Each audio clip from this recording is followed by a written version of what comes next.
በካቴድራላችን ረዘም ላለ ጊዜ የስብከተ ወንጌል ኃላፊ ሆነው በርካታ ስራዎችን የሰሩ በደንብ አገልግለው አገልግሎት ሰጥተው ወደ ሌላይቱ ቤተክርስቲያን ደግሞ ተፈልገው ወደዛ ሄደው አገልግሎት እየሰጡ ያሉ ወንድማችን ትልቅ መምህራችንና ጥሩ የሚባሉ አገልጋያችን ናቸው። በዛሬው ዕለት የቤተክርስቲያን ጥሪ አክብረው ቀድሞ ወደ ነበሩበት ያገለግሉበት ወደ ነበረው ካቴድራል መጥተው ተገኝተዋል በሰዓታቸውና ቀጥታ የምንሄደው ወደ እሳቸው ነው። እሳቸው የሚናገሩበትን እኔና እናንተ ደግሞ ከእሳቸው የተነገረውን ሰምተን የምናስተውልበትን አይምሮውን ልቦናውን ለሁላችንም ያድለን። ወደ መምህራችን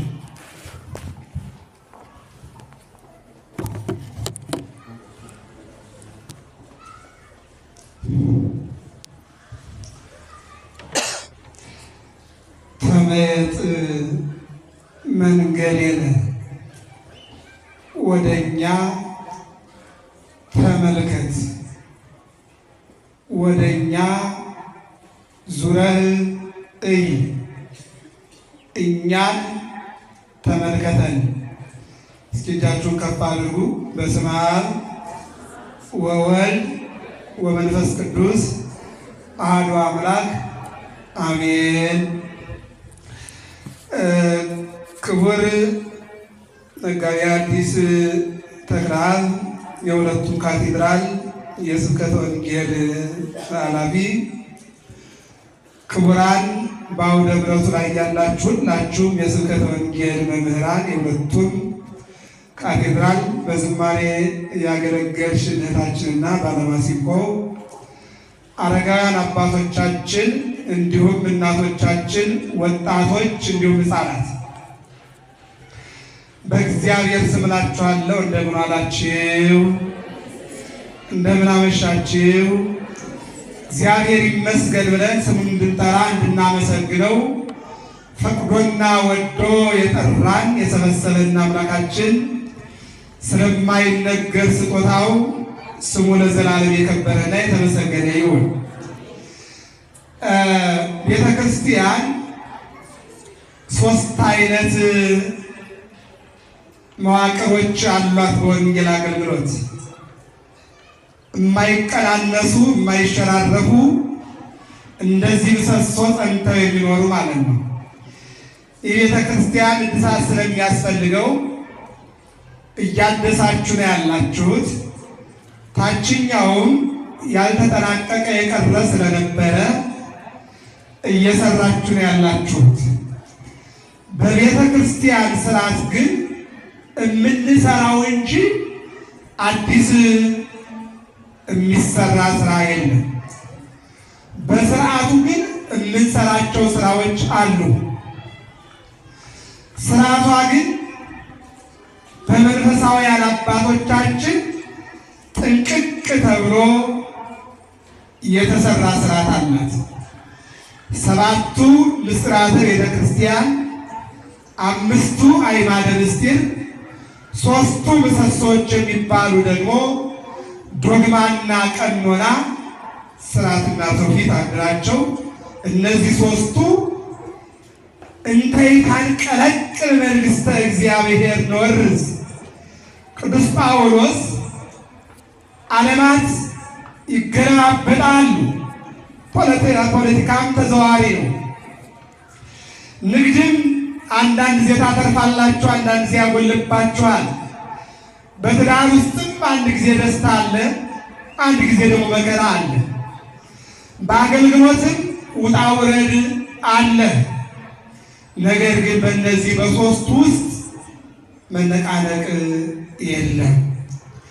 አንደኛው ላይ ዶግማ የምንለው የማይጨመር የማይቀነስ ዓለም እስከሚያልፍ ድረስ ጸንቶ የሚኖር የኢትዮጵያ ኦርቶዶክስ ተዋሕዶ ቤተክርስቲያን እነሆ ዶግማ የሚባለው የሃይማኖታችን ምሰሶ ነው። ቀኖና የሚባለው ሊቀነስም ሊጨመርም ይችላል። ለምሳሌ እንደው ባንዱ ባሳያችሁ ቅዳሴ አዲስ አበባ ላይ ከ6 ሰዓት እስከ 6 ተኩል ባለው ይገባል። መጨረሻው እንደ ደብሩ ነው። ወደ ሐረር ብትሄዱ 5 ተኩል ይገባል፣ 5 ይገባል። የአየር ንብረቱንና አካባቢውን ጅቡቲ መስመር ላይ ብትሄዱ ዳር አካባቢ ያለው አብያተ ክርስቲያናት 5 ሰዓት ላይ ጀምሮ እስከ 7 ሰዓት የሚያጠናቀቁበት የበረሃው ጉዳይ ስለሆነ፣ ወደ አፋርም ብትሄዱ ሰመራ ሎጊያ ዮሐንስ ቅዱስ ገብርኤል አብያተ ክርስቲያናት ብዙ ጊዜ ይታያቸዋል። እነዚያም እንደዚሁ። ስለዚህ ቀኖና ለምሳሌ ጾም እዚህ ያላችሁ ኦርቶዶክሳውያን እስከ 9 ብትጾሙ እቤቱ ያለ አንዳንድ ሰው ደግሞ እስከ 6 ሊጾም ይችላል። ጾም ቀኖና አይደለም፣ ዶግማ ነው። ስርዓቱ ግን ቀኖና ነው ማለት ነው። ማለት አንዱ እስከ 6 አንዱ እስከ 9 አንዱ እስከ 12 ስለሚጾም ማለት ነው። ሶስተኛው ላይ ግን ስርዓትና ትውፊት ቅንውሎች ነው። የፈለኩት ይህን ነው። በዚያ ስርዓት ወይም ትውፊት አሁን ያለንበት ወቅት ምን ይባላል? የፈለኩት ይህን ነው። አሁን ያለሁበት ከትንሣኤው እስከ 40 ድረስ ያለው ዘመነ ትንሣኤ ይባላል። ዘመነ ትንሣኤ ማለት በአብይ ኃይል ወስልጣን እነሆ ጨካኞች ገርፈው ሰቅለው የሐዋርያት ሥራ ምዕራፍ 2 ላይ ቅዱስ ጴጥሮስ እንደመሰከረው እናንተ በጭካኔ የገረፋችሁት፣ እናንተ የሰቀላችሁት፣ እናንተ የቸነከራችሁት፣ እናንተ በጦር የወጋችሁት፣ እናንተ ሆምጣጤ ያጠጣችሁት፣ እናንተ አክሊል ብላችሁ የእሾህ ጉንጉን ራሱ ላይ ያሸከማችሁት ወደ ጎልጎታ መቃብር ቢወርድ እንዳይነሳ ታላቅ ድንጋይ በመቃብሩ ላይ ያስቀመጣችሁበት፣ ይልቁንም አቀብተ መቃብር አይላፍ እንዳይነሳ በላይም በታችን ዙሪያውን ወታደር ያቆማችሁበት፣ እሱ የድንግል ማርያም ልጅ ኢየሱስ ክርስቶስ መግነዝ ፍቱልኝ፣ ድንጋይ አንሱልኝ፣ አፈር በትኑልኝ ሳይል በሦስተኛው ቀን ወቀተለ ጸሮ በድሬው ጠላቶችን ወደኋላ መጥቶ በራሱ ኃይልና ስልጣን ተነስቷል አለና ቅዱስ ጴጥሮስ ሲመሰክር በአንድ ቀን ከ3000 ያላነሱ ነፍሳት ድነው ወደ በረቱ ገብተው የቤተ ክርስቲያን ምስረታ ወይም ደግሞ መመስረት ተብሎ ባለ 50 ተቀምጧል ማለት ነው። ስለዚህ ከትንሣኤው እስከ 40 ቀን ያለው ዘመነ ትንሣኤ ይባላል። 40ኛው ቀን ዕርገት ይባላል። ዕርገት ማለት መውጣት፣ ከፍ ከፍ ማለት፣ ይልቁንም ደግሞ ከዓይን መሰወር የሚለውን ይወስዳል። 40ኛው ቀን ይህን ይመስላል። ከ40ኛው ቀን ቀጥሎ ደግሞ እስከ 50ኛው ቀን ያለው 10ዋ ቀን ወይም 9ኛዋ ቀን በዓለ ዕርገት ትባላለች። 50ኛዋ ቀን ጀምሮ እስከ ሰኔ 16 ያለው ደግሞ በዓለ ጰራቅሊጦስ፣ በዓለ ዕርገት፣ በዓለ ትንሣኤ ተብሎ በቤተ ክርስቲያናችን ቀመር ተቀምጧል። ምክንያቱም ዕርገቱን ያመጣው ትንሣኤው ነው። ትንሣኤው ዕርገቱን አመጣ፣ ዕርገቱ በዓለ ጰራቅሊጦስን አመጣ። እኒህን በዓላት ያመጣቸው ደግሞ የብሉይ ኪዳን የአባቶቻችን ስርዓትና ትውፊት ነው። ቤተ ክርስቲያኗ ይዛው የምትጓዘው እንደምታውቁት ብሉይ ኪዳንና አዲስ ኪዳን ነው። በማቴዎስ ወንጌል ምዕራፍ 5 ላይ ስትመለከቱ እምትደቅ አሐቲ ቃል እሞሪት ወእምነቢያት፣ ከነቢያት ይልቁንም ደግሞ ከኦሪት አንዷ ቃል ጠፍታለች ማለት አይደለም፣ ታንሳለች ብሎ የሚመሰክር የሚናገር የሚያስተምር ቢኖር እርሱ በመንግሥተ ሰማያት ከሁሉ ታናሽ ነው። ጌታም በወንጌሉ እንዲህ ብሏል። እምትደቅ አሐቲ ቃል እሞሪት ወእምነቢያት፣ ሰማይ ወምድር ይሃልፍ ወቃለ ይሰያል። ከኦሪትና ከነቢያት አንዷ ቃል ከምትጎል የሰማይና የምድር መፍረስ ወይም ደግሞ መወገድ ይቀላል። ሰማይና ምድር ያልፋሉ ቃሌ ግን አያልፍም አለና ዘጋው። ማለት ምንድን ነው? በጽላቱ ላይ ያሉ 10 ሕጎች ናቸው። ዘጸአት ምዕራፍ 20 ዘዳግም ምዕራፍ 5 ስትመለከቱ አድርግና አታድርግ የሚሉ 2 ሕጎች ጽላቱ ላይ አሉ። እኒህ ሕጎች ስላሉ ነው ታቦት ተሸክመን ጽላት ተሸክመን ኦርክዋ ኦርክዋ ኦርክዋ ወለይኩስነ እንዚያ የቤተ ክርስቲያንን ዙሪያዋን ዞርባት። አውደ ምሕረቷን አየሁኝ። ምስራቁንም ምዕራቡንም ሰሜኑንም ደቡቡንም አየው። ወንዶች በወንዶች ሴቶች በሴቶች ካህናቱ በማህሌቱ ሊቃውንቱ በቅድስቱ ቅዳሴ ያሉ በመቅደሱ በአውደ ምሕረቱ ደግሞ ሙሉ አገልግሎት ሲገለገል አየሁ ብሎ ቅዱስ ያሬድ ኦርክዋ ለቤተ ክርስቲያን ወኢኩስነ እንዚሃ ሕንፃዋንም አየው ይልቁንም የምዕመናንን ሕንፃ አየሁኝ አለ። ጥሩ ጉባኤ ነው። እስኪ አመስግኑት እግዚአብሔርን። እኛ በነበርንበት ጊዜ ፈርተን ተብለውን ደፍረው ገብተውበታል። ድገሙና መስሎላቸው እግዚአብሔር ይመስገን። ይህንን ነው የሚናገረው። ስለዚህ ከበዓለ ጰራቅሊጦስ እስከ ሰኔ 16 ያለው 3 ነገር ያመለክታል ብያችኋለሁ። ያዙ። በዓለ ትንሣኤ ይባላል፣ በዓለ ዕርገት ይባላል፣ በዓለ ጰራቅሊጦስ ይባላል። ሰኔ 17 አባ ገሪማ ይባልና ከሰኔ 18 እስከ ሰኔ 24 ያለው አስተምሮ ይባላል። ከሰኔ 25 ጀምሮ እስከ መስከረም 25 ያለው ደግሞ ክረምት ይባላል። አሁን ለምሳሌ በኢትዮጵያ እዚህ አዲስ አበባ ተውት። ምናልባት ዝናቡን የሚፈልገው ቆሻሻ ጠርጎ ይወስዳል። ለተለያየ ነገር ልንገለገልበት እንችላለን። በገጠሩ አካባቢ ያለው ሕዝባችን ግን ዘር ዘርቶ ወደ ሰማይ እያነባና ጊዜው እያለ ነው። አሁን ላይ የዘር ሰዓት ነው። አሁን ላይ የዝናብ ሰዓት ነው። አሁን ላይ የቡቃያ ሰዓት ነው። በነገራችን ላይ የቤተ ክርስቲያኗ ቋንቋ ከግንቦት ጀምሮ ዝናብ ይላል። ግንቦት ማለት የደመናና የዝናብ ጊዜ ማለት ነው። እየሰማችሁ ነው አይደል? ትርጉሙ እንደዚያ ነው። በተለይ ሰኔማ እንደ ስንዴ እንደ ባቄላ እንደ ሌሎችም ጥራጥሬ የሚባሉ ነገሮች የሚዘሩበት ሰዓት ነው እና ብዙዎቹ ማለት ነው። እኔ በዚህ ሰሞን ወደ ደቡብ አካባቢ ለአገልግሎት ወጥቼ ነበር እና የተለያዩ ነገሮችን ዘርተው መጋቢት ላይ ዝናብ ዘንቦላቸው አሁን ቀርቶ ያ ቅጠሉ የለመለመ ወደ መድረቅ ተቀይሮባቸው እያዘኑ ነው ያሉት። ስለዚህ እንደ ክረምት እንደ ቤተ ክርስቲያኗ አቆጣጠር ከመቼ ጀምሮ ነው አልኳችሁ?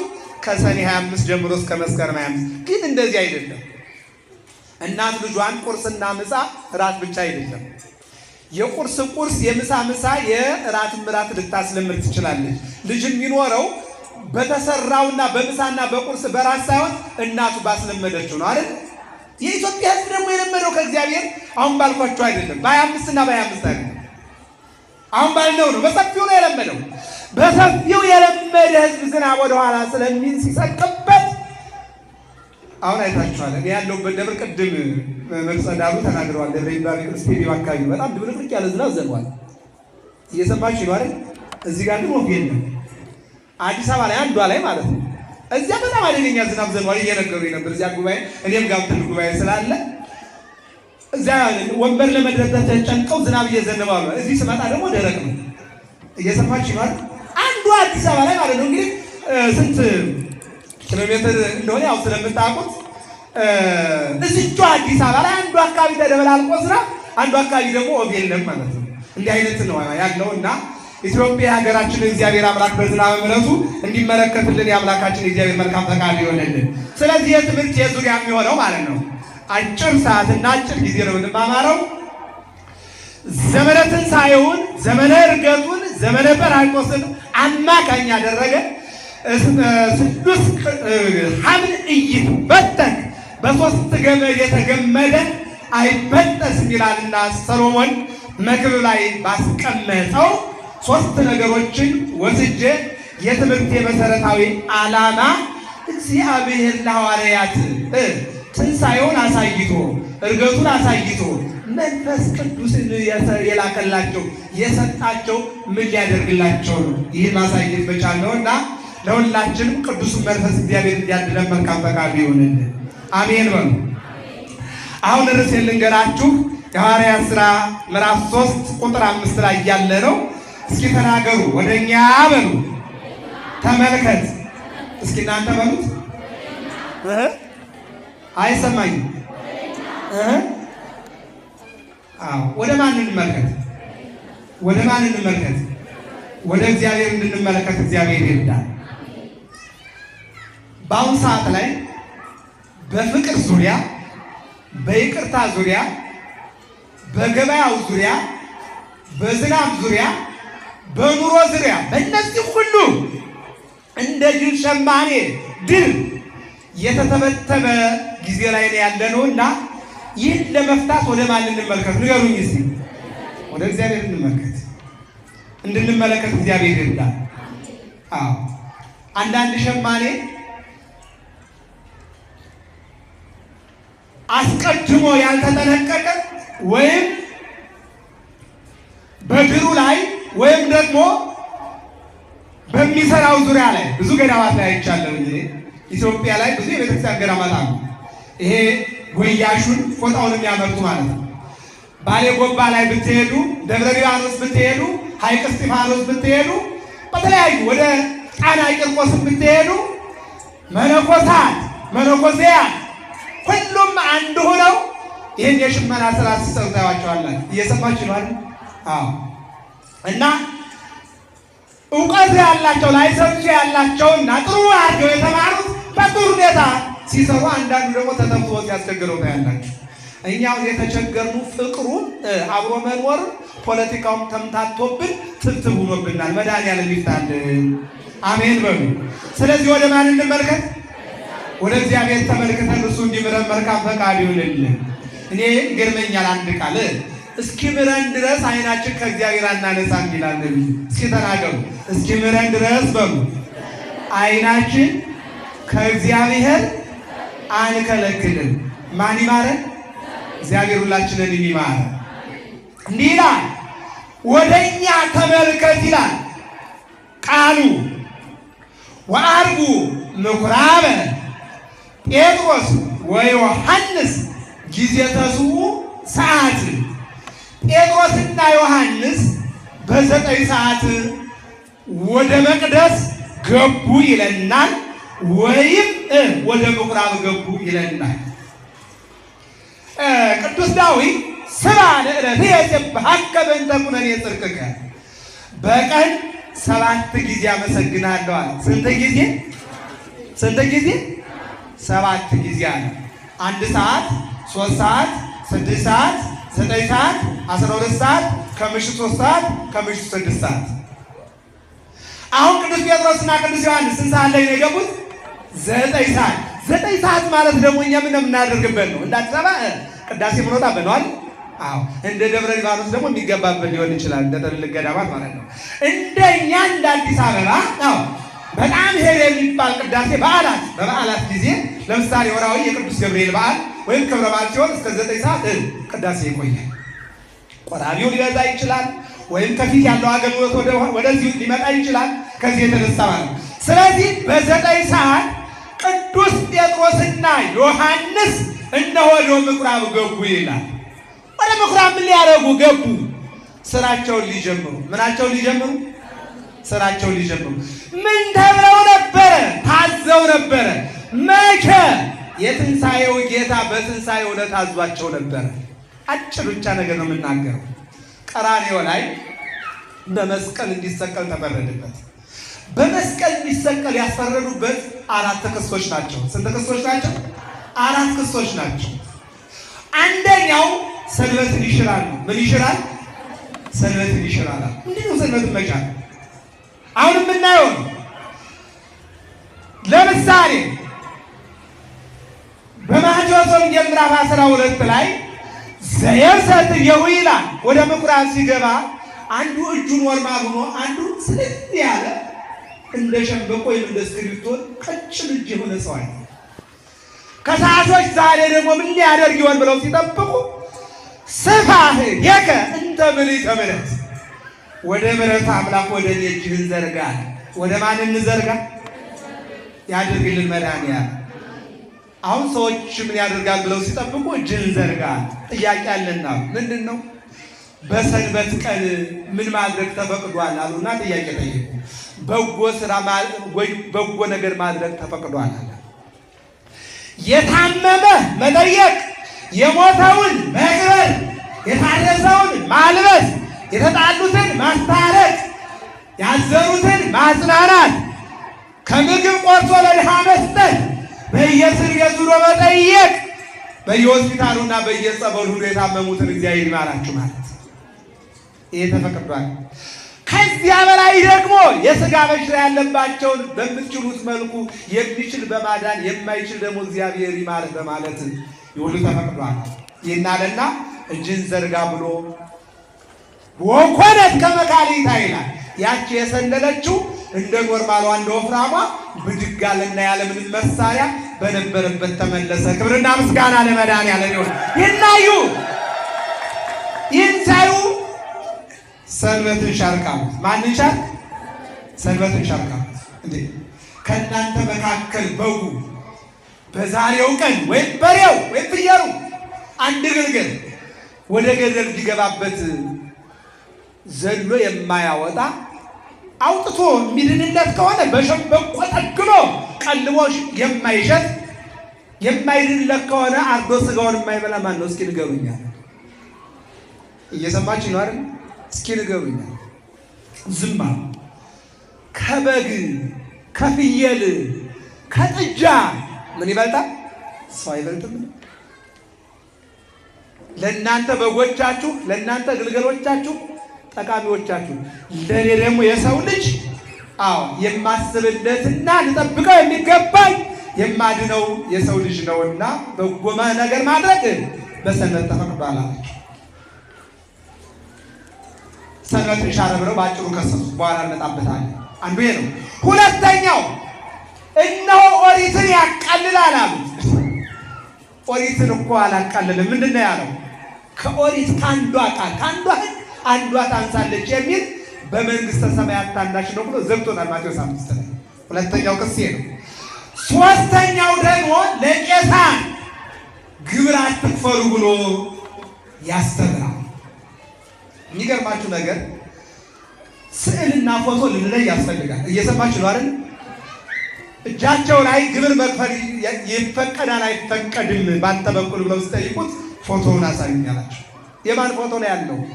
እላው ላይ ብራችሁ ላይ ብሎ ሲጠይቃቸው የቄሳር ነው አሉት። እስኪ ተናገሩ። የቄሳርን ለቄሳር የእግዚአብሔርን ለእግዚአብሔር ከለከለ እንዴ?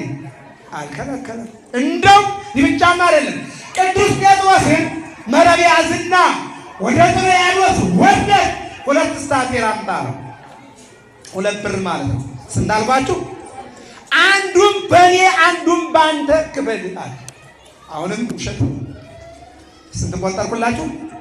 3 ሰንበትን ይሽራል፣ ኦሪትን ያቃልላል፣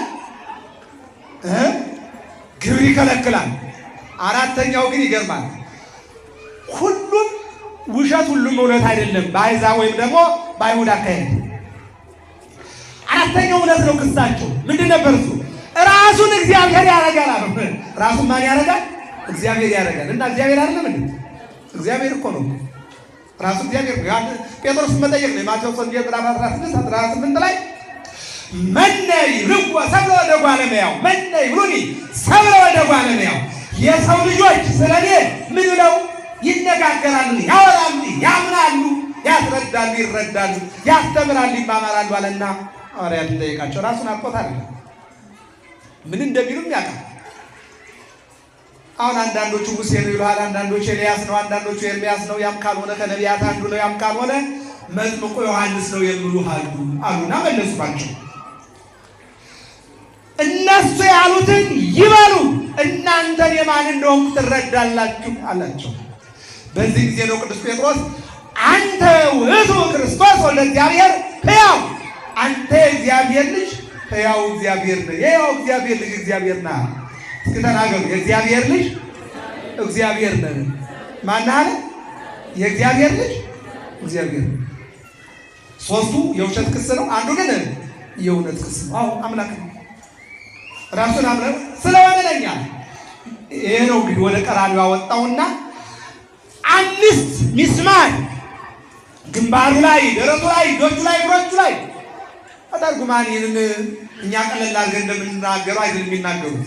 የፌሮ ቁርጥራጭ ይህንን የሚያክል ነው እንጂ ሚስማር አይደለም ብሎ ያስቀምጡታል።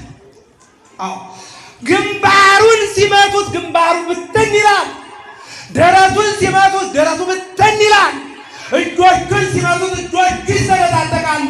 እግሮቹ እንደዚሁ ሲጨነከሩ እግሮቹ ከ5 እስከ 6 ብትን ይላሉ። እኛ እጅ ላይ ያለ ቀለበት ነው ወይም ሰዓት ነው፣ እሱ እጅ ላይ ያለው ግን ሚስማር ነው። እኛ ደረት ላይ ካለ ማተብና መስቀል ነው፣ እሱ ደረት ላይ ያለው ግን ሚስማር ነው። እኛ ጎን ላይ ያለው ወንድ ከሆነ ቀበቶ ነው፣ እናቶች ከሆኑ መቀነት ነው፣ እሱ ጎን ላይ ያለው ግን ጦር ነው። እኛ እግር ላይ ያለው ቁጥር ያለው ጫማ ነው፣ እሱ እግር ላይ ያለው ግን ሚስማር ነው።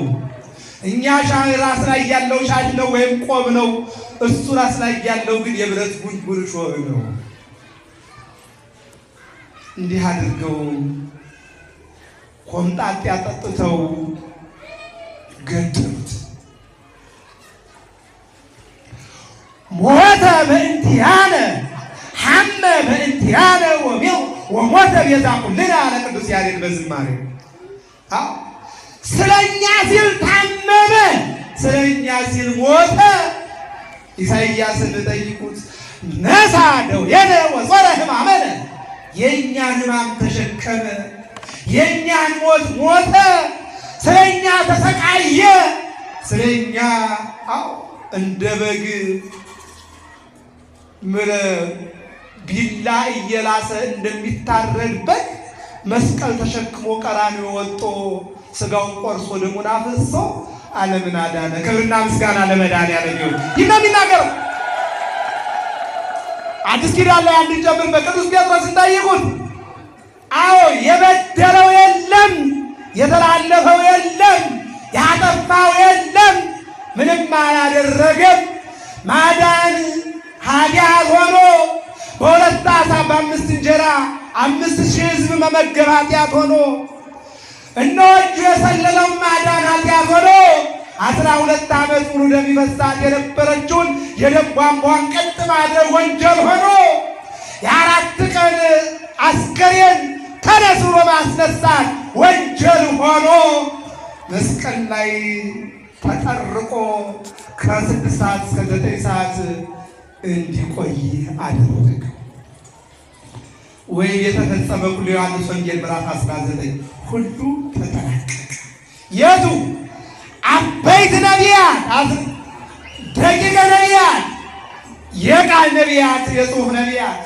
አበይት ነቢያት የሚባሉት 4ቱ፣ ደቂቀ ነቢያት የሚባሉት 12ቱ፣ 16 የጽሑፍ ነቢያት፣ 15 የቃል ነቢያት፣ 31 ነቢያት 5500 ዘመን እንዲህ ብለው ተናገሩ። አምላክ ሰው ይሆናል ለአዳም በገባው ቃል ኪዳን ኦሪት ዘፍጥረት ምዕራፍ 3 ቁጥር 9 እትወለድ ወለትከ ወህብ ውስተ መርምከ ወትየሰወከ በመስቀሌሁ ሞቴ፣ ከሰማየ ሰማያት ወርጄ ከድንግል ተወልጄ አድንሃለሁ ብሎ በገባው ቃል ኪዳን ቅዱስ ጳውሎስ ለገላትያ ሰዎች ምዕራፍ 4 ቁጥር 4 ላይ እንደተናገረው ወአመ በጽሐ ጊዜሁ እነሆ ወልዶ ወተወልደ እምድንግል፣ እነሆ ከአዳም ጋራ የተነጋገረው አንድም የገባው ቃል ኪዳን ጊዜውና ሰዓቱ ቀጠሮ በደረሰ ጊዜ ጸዋሬ ዜና ገብርኤል ዘከተማሁ መስቀል፣ አሁን እነሆ በብርሃን መስቀል ከተማ ውስጥ የሚኖረው መልአክ ታላቁ መልአክ ቅዱስ ገብርኤል ዜና ተሸክሞ የቱን 31 ነቢያት የቃልና የጽሑፍ ነቢያት የጻፉትን የተነበዩትን የተናገሩትን ያሰቡትን ይህን ሰብስቦ አመጣና መጋቢት 29 ቀን በድንግል ማርያም ጆሮ አነበበው። ምን ብሎ አነበበላት? አልወሲሶ በእዛ ኩሎ ዘለሃጎ ነገራ ከላከው የሚበልጥ መልእክተኛ የለም።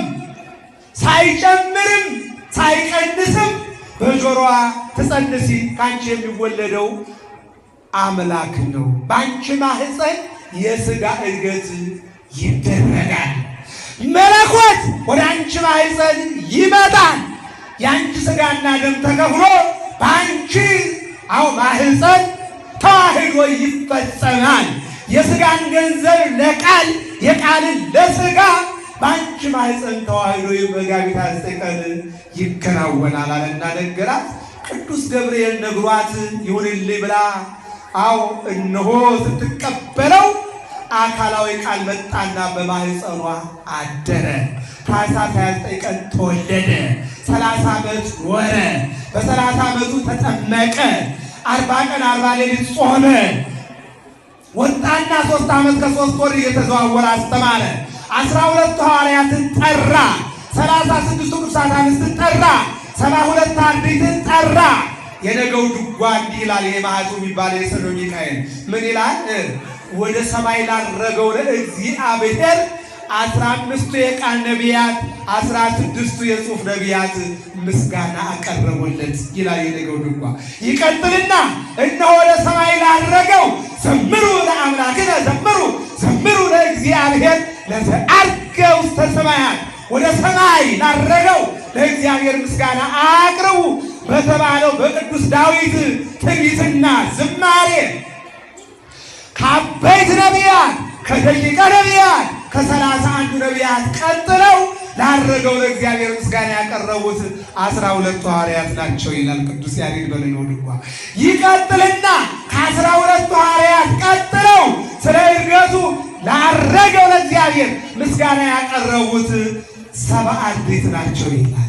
ይቀጥልና ከ70 አርድእት ቀጥለው ላረገው ለእግዚአብሔር ምስጋና ያቀረቡት 36ቱ ቅዱሳት አንስት ናቸው። እነዚህ በአጠቃላይ 120 ቤተሰቦች ናቸው። ሲሰቀል ሲገረፍ ሲጨነቁ የነበሩ ትንሣኤውን አይተው ዕርገቱን ያዩ አንዱ ነው። ለእግዚአብሔር ምስጋና ቀረቡ። ክብርና ምስጋና ለስሙ ይሁን። ይህን ነው የሚናገረው።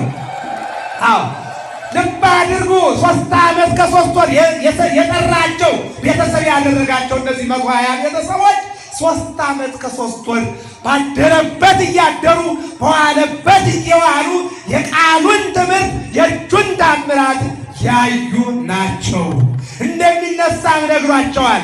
በመከራ ውስጥ እንደሚያልፍም ነግሯቸዋል። ሥጋውን ቆርጦ ደሙን አፍስሶ ዓለም እንደሚያድን ነግሯቸዋል። ይልቁንም እነሆ እነሳለሁኝ እያለ ሲነግራቸው ያጽናናቸው ነበር። የጌታ ነው።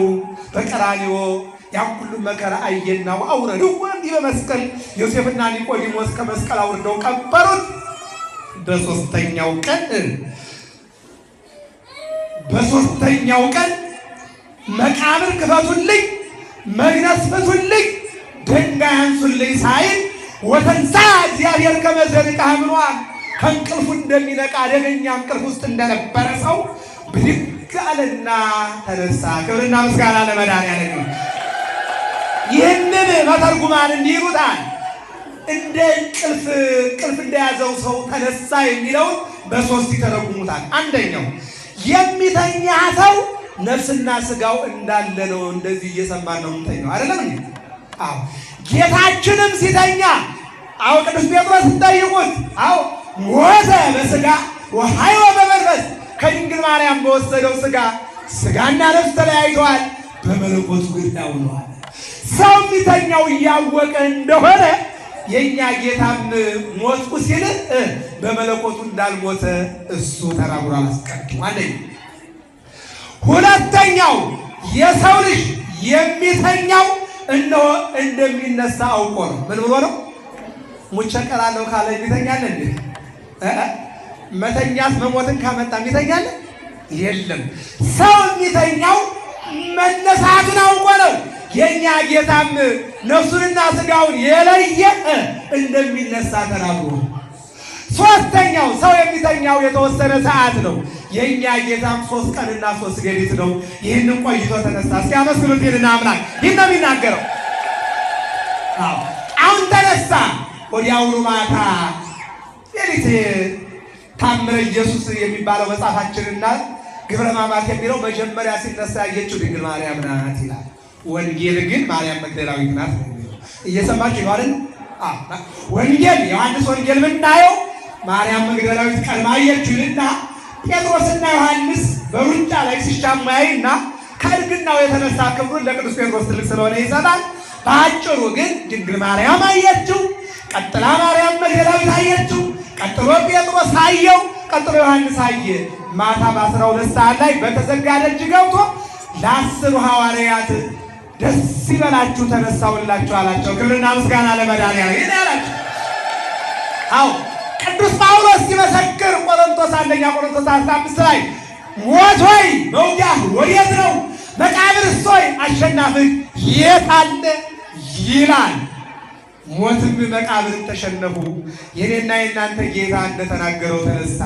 ማታ ላይ 12 ሰዓት ላይ በድንግልና ተጸንሶ በድንግልና የተወለደው አምላክ በሕቱም ማኅፀን ተጸንሶ በሕቱም ማኅፀን የተወለደው ጌታ በተዘጋ ደጅ ገብቶ ያዘኑትን አጽናና፣ ያለቀሱትን እንባቸውን አበሰ፣ ባይታውር የነበሩትን ተነሳሁላችሁ አለና ግንባሩን፣ ደረቱን፣ እጆቹን፣ እግሮቹን፣ ጎኑን አሳየና ያ ሁሉ ዜሮ ሆኗል ተነሳሁላችሁ ብሎ እፍ አለባቸውና እነሆ ስልጣንን ሰጣቸው። ከመይስር ወይቱ የሚያስሩበት የሚፈቱበት በምድር ያሰራችሁት በሰማይ የታሰረ ነው፣ በምድር የፈታችሁት በሰማይ የተፈታ ነው አለና ሁሩ ወመሃሩ የማቴዎስ ወንጌል ምዕራፍ 28:19 ላይ ወደ ዓለም ውጡ። እዚህ ላይ የወጣሁት እንግዲህ ከኔ ጋር ናቸው አይደል? ስራቸውን ሊጀምሩ ወደ መቅደስ ገቡ አልኳቸው። የትኛውን ስራ? ወደ ዓለም ሂዱ፣ ያመነ የተጠመቀ ይድናል እያላችሁ እያሳመናችሁ እያስተማራችሁ እያጠመቃችሁ ደቀ መዛሙርት አድርጉ። የመምህር ድርሻው ማስተማር፣ ማሳመን፣ ወደ እግዚአብሔር ማቅረብ ነው። ወደ ቤተ ክርስቲያን ማስገባት ነው። ይዞ መኮብለል አይደለም። በዘመናችን ብዙዎቹ ቤተ ክርስቲያን ላይ ያስተምሩና ወደ መጋዘን ይዘው ይኮበልላሉ። እየሰማችሁ ነው አይደል? ዘማሪውን በአቅሙ እንደዚሁ ብዙ ዘማሪ በአቅማቸው እነሱም ከቤተ ክርስቲያን አውደ ምሕረት ያገኟቸው ምዕመናን ጎትተው ባዶ የቦለቄ መጋዘን ይዘው ሄዷል። እንዲሁም ብዙ ቤተ ክርስቲያኗ ከተለያየ ነገር አምጥታ ያላወቁትን ሁሉ እንዳዋቂ ያልተማሩትን ሁሉ እንደ ምሁር አድርጋ ያከበረቻቸው ዛሬ ብዙ ምዕመን ይዘው የሚገርመውና የሚደንቀው ነገር በሽምግልናቸውም በእናትነታቸውም እናቶች እንዳይጠቀሙ ከቤተ ክርስቲያን ለይተው በረት ውጭ ያደረጓቸው ብዙዎች ናቸው።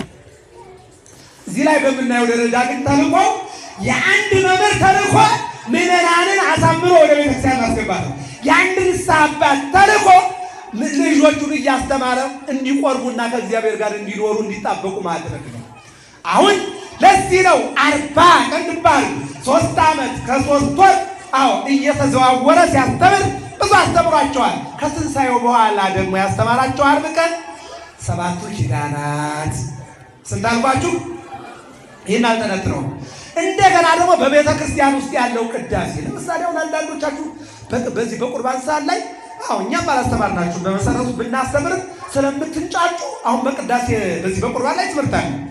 ግን የቁርባን ትምህርት ማንም አይሰማም። እየሰማችሁ ነው አይደል? ግን መምህራን ይናገራሉ። ቀድመው መቁረብ ያለባቸው ዕለቱን ክርስትና የተነሱ ሕፃናት ናቸው ብላ ቤተክርስቲያን ታስተምራለች። እናቶች ግብግብ ይገጥማል ሁሌ ይነግራሉ። የ3 ዓመት ልጅ የያዘችው መጣ ትታገላለች። ግን አይደለም። ቤተ ክርስቲያኗ ለዚህ ነው ቅድም የነገርኳችሁ ስርዓት ትውፊት ቀኖና ያላት ቤተ ክርስቲያን ናት። ይህም ደግሞ እኔም እናንተም ሐዋርያትም ሰብዓ አርድእትም ያስተማሩት ትምህርት አይደለም። ራሱ መድኃኔዓለም ነው ያስተማረው የቅዳሴውን ስርዓት። አሁን በቤተ ክርስቲያናችን ቅዱስ ሥላሴ፣ ቅዱስ ጳውሎስ የተለያዩ ኮሌጆች አሉ። በዚህ ውስጥ ስርዓተ ቤተክርስቲያን የሚባል ትምህርት አለ። አንዱ ነው ከትምህርቱ አንዱ ትምህርት ላይ ትምህርት አሁን መምህራን ናቸው የሚያስተምሩት። ትናንት ግን ያስተማረ ማነው አልኳችሁ? መድኃኒዓለም ነው። ከምን ተነስቶ? ከመቃብር ተነስቶ ያስተማረው ትምህርት ነው። እኛ ግን ማቁረባችን ብቻ እንጂ ሩጠን እንገባለን፣ እናቆርባለን፣ ሩጠን እንወጣለን አንማርም። አንዳንዶችማ ይገርመኛል። እንደውም ሩጠው ወጥተው አቁርቦ ሩጠው የተገረፉ መስል ቆም ይወጣሉ። ሩጠው አንድ መርጌታ እንትን ወደ መርጌታው በዚያ ወቅት 3 4 ሊሆን ይችላል እና ሰውየው ክርስቲያን ነው። ወደ ቤተክርስቲያን መጥቶ ያውቃል እና ይሄ እድርና ባልትና ግን እሞታለሁ ብሎ እንደሚሞት አውቆ እድር ገብቷል። እንደሚሞት አውቆ ግን አልቆረበም። እንደሚሞት አውቆ ግን ቤተክርስቲያን አይመጣም። እንደሚሞት አውቆ ግን አስከሬኑ ቤቱ ውስጥ እንዳይቀር እድር ገብቷል እና አንድ ባለ እድር ይሞትና ያንተ ተራ ነው አስከሬን ከቤተ መቅደስ ማውጣት። ሄዶ አድሯል። ሲፈታ የቆራቢ ነው ማለት ነው። እየሰማችሁ ነው አይደል? ከእግዚአብሔር ወረ ክርስቲያን ነው ማለት ነው። ሄዶ እዚያ ቤተክርስቲያን አድሯልና ሄደ አውጣ አስከሬን ተብሏል። 5 ብር ላለመቀጣት ሲል ይመጣና ጫማውን አልቆ ወደ ቤተ መቅደስ ይገባል። አስከሬን ሊያወጣ ሲገባ መርጌቶቹ መቋሚያ ይዘው እንደዚህ ይዘማሉ። ሩጫውን እየሰማችሁ ነው አይደል? ሩጦ ወጣ። አውደ ምሕረት ሊቆም ነው። ወደ ውጭ ይሮጣል። ምን ነው አይደል? ቄሶቹ በዱላ ተፋጇል። እየሰማችሁ ነው። አያችሁ ስርዓት አለማወቅ በመቋሚያን ዱላ አለ። ለዚህ ነው እኮ ጸበሉን ውሃ የሚሉ እምነትን አመድ የሚሉ ጽላት ስንላቸው እንጨት ይገርመኛል። አንተም አፈር ነህ እኮ ነው መልሱ። እሱ ነው አይደል? አፈሩን እኮ ነው ሰው ያደረገው እኮ። ውሃው ጸበል ነው ስንል የሚከብድ ከሆነ እምነቱ ይሄ ነው ስንል የሚከብድ ከሆነ ጽላት ይሄ ነው ስንል የሚከብድ ከሆነ ኦሪት ዘፍጥረት ምዕራፍ 2 ቁጥር 7 ላይ እንደውም አንድ ጥቅስ ልስጣችሁ። መቃቢስ ዘገዳሞር የሚባል አንድ ታላቅ ሊቅ ይትኬ ቀራንዮ መካነ ተፈጥሮቱ ለአዳም ወመካነ መቃብሪሁ ወመካነ መስቀሉ ለክርስቶስ ይላል። ቀራንዮ ማለት አንድ ጭብጥ አፈር ወስዶ መድኃኒዓለም አዳምን የፈጠረበት ቦታ ነው። አንድ ጭብጥ አፈር ነው ማለት ነው። ከአፈር ቀጥሎ ውሃ መጥቷል። ከውሃ ቀጥሎ ነፋስ መጥቷል። ከነፋስ ቀጥሎ እሳት መጥቷል። 4ቱ ባህርያተ ሥጋ ይባላሉ።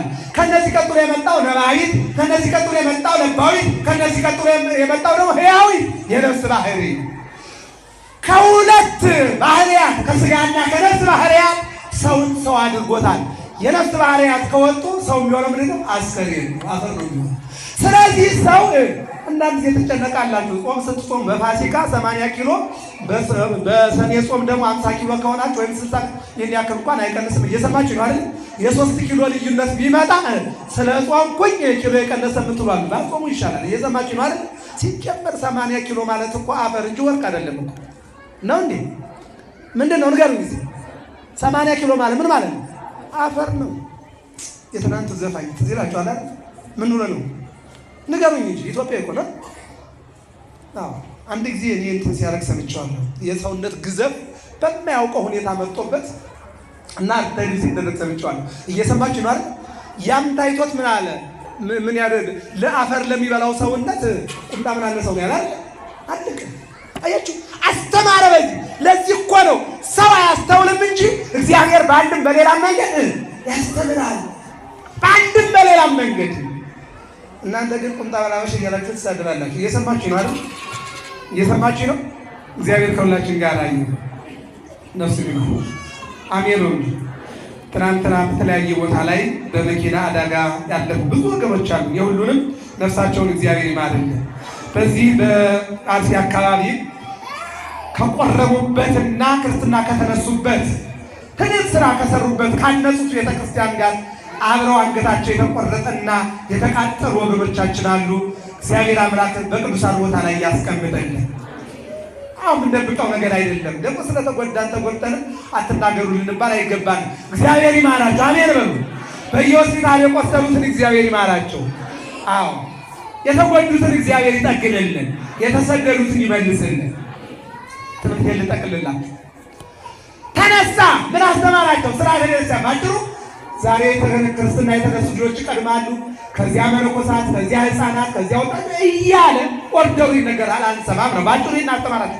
በ40ኛው ቀን አውጾሙ አስከ ቢታንያ የሉቃስ ወንጌል 24:53 ላይ እነሆ ወደ ቢታንያ አወጣቸው። እጆቹን አነሳና ባረካቸው።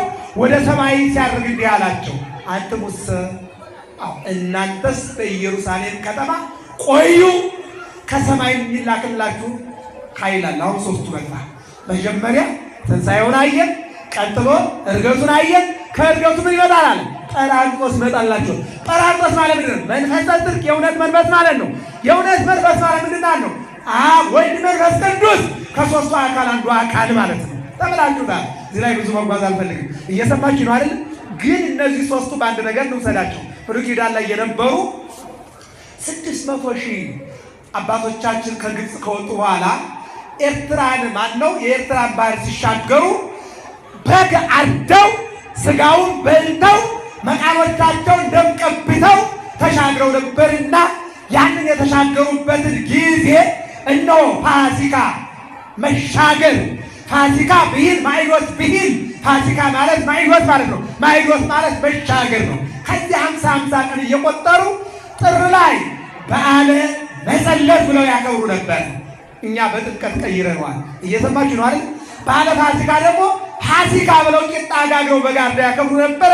መድኃኔዓለም ራሱን መስቀል ላይ አውጥቶ ስጋውን ቆርሶ ደሙን አፍስሶ በዓለ ትንሣኤ አለ። ምን አለው? ንገሩኝ እስኪ። በዓለ ትንሣኤ አለ። እንደገና ደግሞ እነሱ ፋሲካ ያሉትን በዓለ ትንሣኤ ካለ በኋላ በዓለ ሰዊት፣ ይሄ 50ኛው ቀን በዓለ ሰዊት፣ በዓለ ጰራቅሊጦስ እነሱ እሸት ደረሰ ገበገባኒ ብለው የመጀመሪያ እሸት የሚበላበት ጊዜ ነው ብለው እሸት የሚበሉበት ነው። እሱ ግን ምን አደረገ? ለሐዋርያት 6 ስጦታ ያለውን መንፈስ ቅዱስን ሐዋርያት ሥራ ምዕራፍ 2 እንደምናየው በላያቸው ላይ በ50ኛው ቀን ከትንሣኤው 50ኛው ቀን ከእርገቱ በ10ኛው ቀን አመጣና በላያቸው ላይ አፈሰሰላቸው። እነሱም 72 ቋንቋ ተናገሩ። እስኪያመስሉት መድኃኔዓለም ይሄ ነው ጰራቅሊጦስ ማለት። አሁን ይሄ ያለንበት ሳምንት ምን ይባላል? በዓለ ትንሣኤ፣ በዓለ ዕርገት፣ በዓለ ጰራቅሊጦስ ሦስቱም የሚነገርበት ቃል እግዚአብሔር ነው ማለት ነው። ስንጠቀልለው ታዲያ ቅዱስ ጴጥሮስና ቅዱስ ዮሐንስ ወደ መቅደስ አገልግሎታቸውን ሊጀምሩ ሲገቡ እነሆ ከእናቱ ማኅፀን ከወጣ ጀምሮ አንካሳ ልምሾ የሆነ ሰው አገኙ። የትምህርት የመጨረሻ ይገ በመጽሐፍ ቅዱስ ላይ ስትመለከቱ ከእናቱ ማኅፀን ጀምሮ የተመረጠ ቀደሱ ከእምከርሰ ምከመቱኩን መምረን አይዛ ከእናት ማኅፀን ቀደሱ የተባለ ኤርምያስ አለ። ከእናት ማኅፀን ጀምሮ የተቀደሰ ማን አለ? ዮሐንስ መጥምቅ አለ። እንደገና ደግሞ ከእናቱ ማኅፀን ጀምሮ የተመረጠ ደግሞ ከመናዝራዊ ተብሎ ሶምሶን መጽሐፈ መሳፍንት 13:5 ላይ ታገኛላችሁ። በሌላ መልኩ ደግሞ ከእናቱ ማኅፀን ጀምሮ በማርቆስ ወንጌል ምዕራፍ 1:28 ላይ ስትመለከቱ እንደዚሁ ልምሾ ሆኖ የተወለደ ታገኛላችሁ። እንደገና ወደ ዮሐንስ ወንጌል ምዕራፍ 9 ላይ ስትሄዱ ለዘውሩ ተወልደ ወተከስተ አዕይንቱ በሰንበት ከእናቱ ማኅፀን ጀምሮ ዓይነ ስውር ሆኖ ተወልዶ ጌታችን በስብከት ሲመላለስ ዓይን ፈጠረለትና ጭቃውን ማነው አፈሩንና ምራቁን አንድ ላይ አድርጎ ቀባው። የአጥቢያ ኮከብ ይባው ዛይን የሚያክል ዓይን ተከለለት። እስኪያመስሉት መድኃኔዓለም ይህ ነው የሚነግር። ነገር ግን ከእናቱ ማኅፀን ጀምሮ ዓይነ ስውር ወደዚህ ወደ ሐዋርያት ሥራ ደግሞ አንድ እንድርገም 14:8 ላይ ስትመለከቱ ከእናቱ ማኅፀን ጀምሮ ሲወጣ እንደዚሁ ልምሾ የሆነ መጓዝ ተጉዞ ያቅም ይለዋል። አርጉት ቤታችሁ ስገቡ በጉ ተጉዞ ያቅም ይላል። ቅዱስ ጳውሎስ ሲያስተምር ትክክል ይመለከታል አለ። ጳውሎስም ተመለከተው፣ እሱም ጳውሎስን ይመለከታል። ጳውሎስ ምን ትዝ አለው?